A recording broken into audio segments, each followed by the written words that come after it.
we read chapter 5 and 6 of KotiRudrasamhita of the volume 3 of the Shivpuran.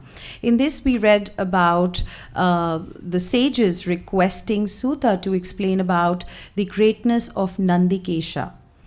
Now, Suta told them that once there was a noble Brahmin and he went to Kasi leaving his son with his wife. There he died, and the wife brought up the two sons.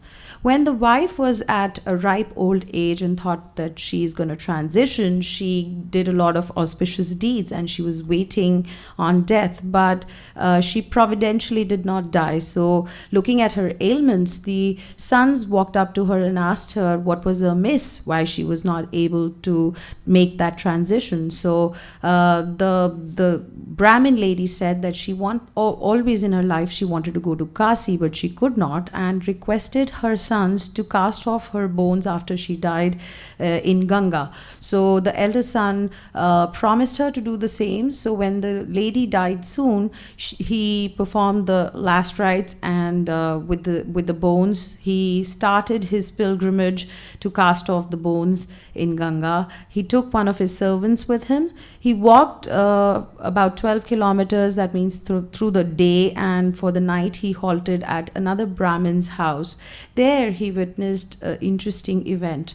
In that house, when he was resting, he saw that there was a cow who was mooing because it was not milked. So the owner of the house, the Brahmin, comes and drags the calf towards the cow, and the calf kicks the cow. So kicks the Brahmin. So the Brahmin gets agitated and beats up this calf severely. So and just goes away. So the cow's not milked, and now the calf has not been fed. So this causes a lot of distress in the cow. So the calf tells the cow that it is because of their karma that this happened. But the cow tells the calf that she's going to kill this Brahmin with its horns, and that's the only way she can cause distress to the Brahmin.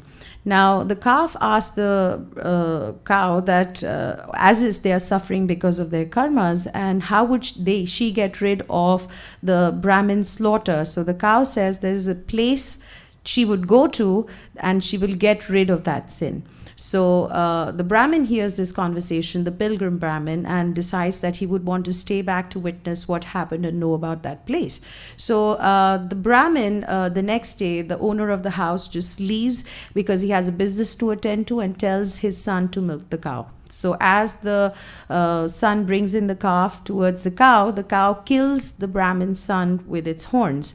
Now this causes a lot of hue and cry, and the Brahmin lady just hits this cow and lets it go. So the pilgrim Brahmin and the servant, they follow this cow. This cow had immediately turned black because of the sin it had committed. Now they saw the cow going to river Narmada near Nandikesha, and it took 3 dips in that water, and the color changed from black to white again, and the cow went on its route. And now the Brahmin and the servant also got enamored by all of it, and they took bath in that Narmada water. When they came out and they were taking the bones, they saw a divine lady, a beautiful lady bedecked with ornament there, who asked them what they were doing there. So they told them the intent that they were there to cast off the bones of their mother. So this lady tells them that they should cast off the bones here because this is an auspicious place, and Ganga visits this spot every 7th of auspicious month. So that was indeed Ganga in a divine form who was guiding them, and then she vanished from there. So they did what was told. The lady also told them that once they do that, they will see the divine form of the mother, and they would get the blessings of the mother, and the mother would attain heaven. And it all happened the same way. When they cast off the bones, they saw the divine form of the mother who blessed them, and then she went to heaven, and the Brahmin happily went back to his abode. Today we will read chapter 7, which is the greatness of Nandikeshwara, and Manisha auntie will be reading this chapter in English, and Sushma auntie will be reading chapter 5, 6 and 7 in Hindi. Enjoy the readings. If you're also interested in reading the Shivpuran, you can reach out to Seema auntie or Rashmi auntie or me, and we can fix up a reading for you. Jai Guruji, Shukrana Guruji.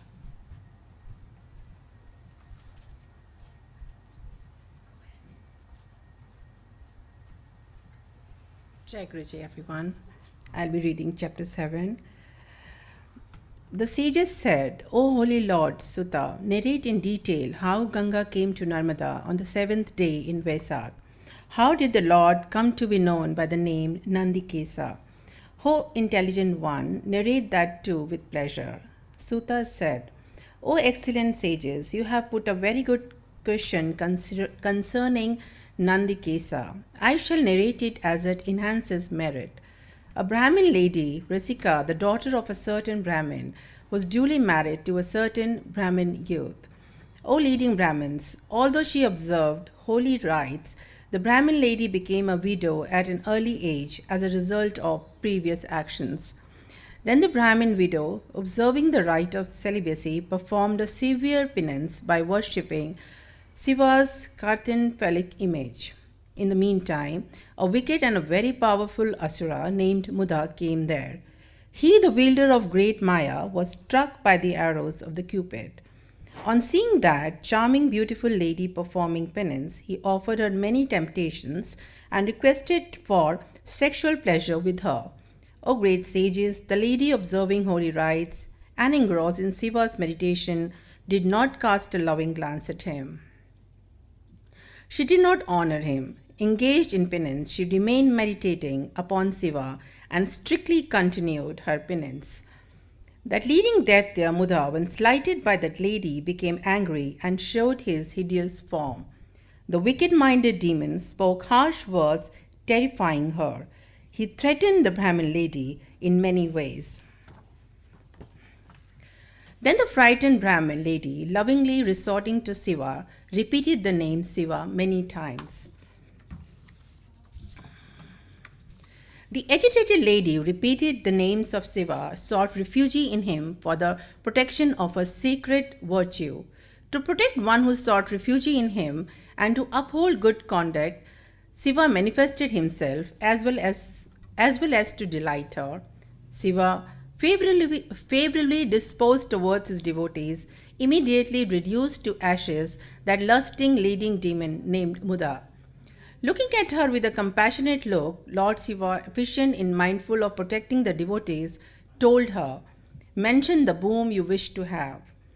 On hearing the words of Lord Shiva, that chaste lady, the wife of the Brahmin, saw the auspicious and delightful form of Shiva. Then bowing to Shiva, the beautiful Supreme Lord, the chaste lady of pure-minded eulogized him, with palms joined together and shoulders drooping down. Risika said, O great God, Lord of the gods, favorably disposed toward those who seek refuge, you are the kinsman of the distressed. You are Lord Shiva, protecting your devotees always. My virtue has been saved by you from the Asura Mudha. By killing that wicked person, the whole universe has been saved by you. O Lord, grant me the greatest devotion to your feet, which will never decay. This alone is the boon I ask of you, nothing more than this. O great Lord, please listen to another request of mine. Please stay here permanently for the benefit of people. Sutta said, after equalizing Lord Shiva, thus Rusika of auspicious rite remained silent. Then the merciful Lord Shiva spoke. O Risika, you are the well-behaved. You are a very special devotee of mine. Whatever boons you have asked for have been granted to you. In the meantime, coming to know of the manifestation of Shiva, Vishnu, Brahma, and other gods came there with a great delight. O Brahmins, bowing down with great pleasure to Shiva, they all worshipped him. Joining their palms and bending down, they eulogized him attentively.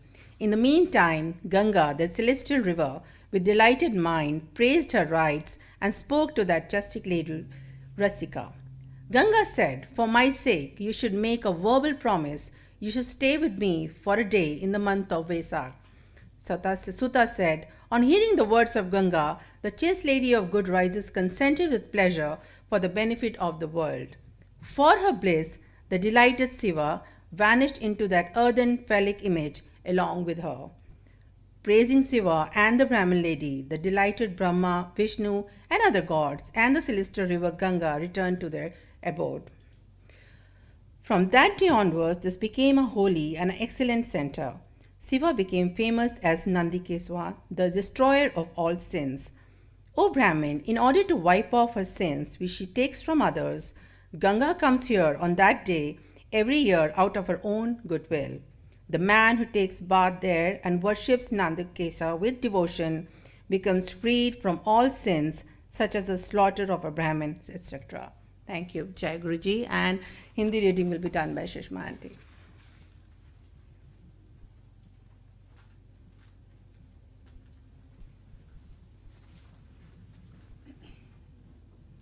जय गुरुजी, शुक्राना गुरुजी for this पावन सेवा। अध्याय 5th to 7th। Rishika पर भगवान शिव की कृपा। एक असुर से उसके धर्म की रक्षा करके उसके आश्रम में नंदीकेश नाम से निवास करना और वर्ष में एक दिन गंगा का भी वहाँ आना।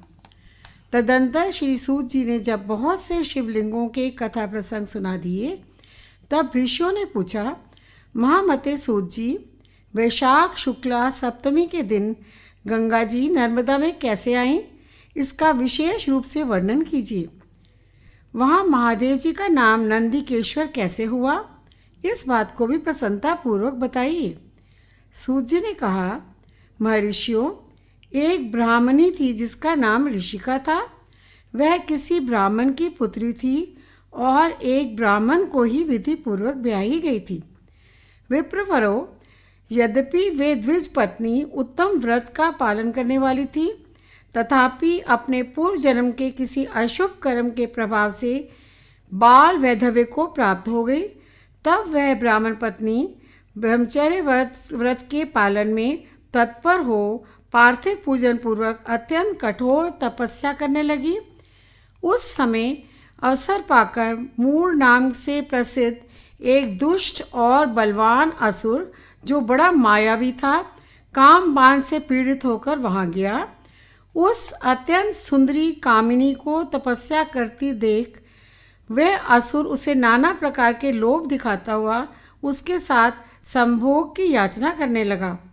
मुनीश्वरों, परंतु उत्तम व्रत का पालन करने तथा शिव के ध्यान में तत्पर रहने वाली वह साध्वी नारी काम भाव से उस पर दृष्टि न डाल सकी। तपस्या में लगी हुई उस ब्राह्मणी ने उस असुर का सम्मान नहीं किया, क्योंकि वह अत्यंत तपोनिष्ठ और शिव ध्यान परायणा थी। उस कृशांगी युवती से तिरस्कृत हो उस दैत्यराज मूर ने उसके ऊपर क्रोध प्रकट किया और फिर अपना विकट रूप उसे दिखाया। इसके बाद उस दुष्टात्मा ने भयदायक दुर्वचन कहा और उस ब्राह्मण पत्नी को बारंबार त्रास देता रहा। उस समय वह उसके भय से थर्रा उठी और अनेक बार स्नेहपूर्वक शिव शिव की पुकार करने लगी। उस तनवंगी द्विज पत्नी ने भगवान शिव का पूर्णतया आश्रय ले रखा था।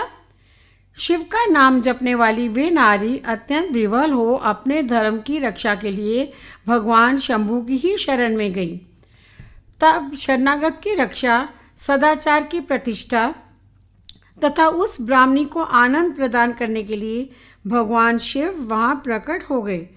भक्त वत्सल परमेश्वर शंकर ने उस काम विवल दैत्यराज मूढ़ को तत्काल भस्म कर दिया और ब्राह्मणी की ओर कृपा दृष्टि से देखकर भक्त की रक्षा के लिए दत्तचित हो कहा, वर मांगो। महेश्वर का ये वचन सुन उस साध्वी ब्राह्मण पत्नी ने उनके उस आनंदजनक मंगलमय स्वरूप का दर्शन किया। फिर सबको सुख देने वाले परमेश्वर शंभु को प्रणाम करके शुद्ध अंतःकरण की उस साध्वी ने हाथ जोड़ मस्तक झुकाकर उसकी स्तुति की। ऋषिका बोली, देव देव महादेव, शरणागत वत्सल, आप दीन बंधु हैं, भक्तों की सदा रक्षा करने वाले ईश्वर हैं। आपने मूढ़ नामक असुर से मेरे धर्म की रक्षा की है, क्योंकि आपके द्वारा ये दुष्ट असुर मारा गया। ऐसा करने से आपने संपूर्ण जगत की रक्षा की है। अब आप मुझे अपने चरणों की परम उत्तम एवं अनन्य भक्ति प्रदान कीजिए। नाथ, यही मेरे लिए वर है। इससे अधिक और क्या हो सकता है? प्रभु महेश्वर, मेरी दूसरी प्रार्थना भी सुनिए। आप लोगों के उपकार के लिए यहाँ सदा स्थित रहिए। महादेव जी ने कहा, ऋषिकेश, तुम सदाचारिणी और विशेषता मुझ में भक्ति रखने वाली हो। तुमने मुझसे जो जो वर मांगे हैं वे सब मैंने तुम्हें दे दिए। ब्राह्मणों, इस बीच में श्री विष्णु और ब्रह्मा आदि देवता वहाँ भगवान शिव का आविर्भाव हुआ जान हर्ष से भरे हुए आए और अत्यंत प्रेम पूर्वक शिव को प्रणाम करके उन सब ने उनका भली भांति पूजन किया। फिर शुद्ध हृदय से हाथ जोड़ मस्तक झुकाकर उनकी स्तुति भी की। इसी समय साध्वी देव नदी गंगा उस ऋषिका से उसके भाग्य की सराहना करते हुए प्रसन्नचित हो बोली। गंगा ने कहा, ऋषिकेश, वैशाख मास में एक दिन यहाँ रहने के लिए मुझे भी तुम्हें वचन देना चाहिए। उस दिन मैं भी इस तीर्थ में निवास करना चाहती हूँ। सूत जी कहते हैं, महर्षियों, गंगा जी की ये बात सुनकर उत्तम व्रत का पालन करने वाली सती साध्वी ऋषिका ने लोकहित के लिए प्रसन्नतापूर्वक कहा, बहुत अच्छा, ऐसा हो। भगवान शिव ऋषिका को आनंद प्रदान करने के लिए अत्यंत प्रसन्न हो उस पार्थिव लिंग में अपने पूर्ण अंश से विलीन हो गए। ये देख सब देवता आनंदित हो शिव तथा ऋषिका की प्रशंसा करने लगे और अपने अपने धाम को चले गए। उस दिन से नर्मदा का वो तीर्थ ऐसा उत्तम और पावन हो गया तथा संपूर्ण पापों का नाश करने वाले शिव वहाँ नंदीकेश के नाम से विख्यात हुए। गंगा भी प्रतिवर्ष वैशाख मास की सप्तमी के दिन शुभ की इच्छा से अपने उस पाप को धोने के लिए वहाँ जाती है जो मनुष्यों से वह ग्रहण किया करती है। अध्याय 5 से 7 समाप्त। जय गुरु जी। शुक्राना गुरु जी।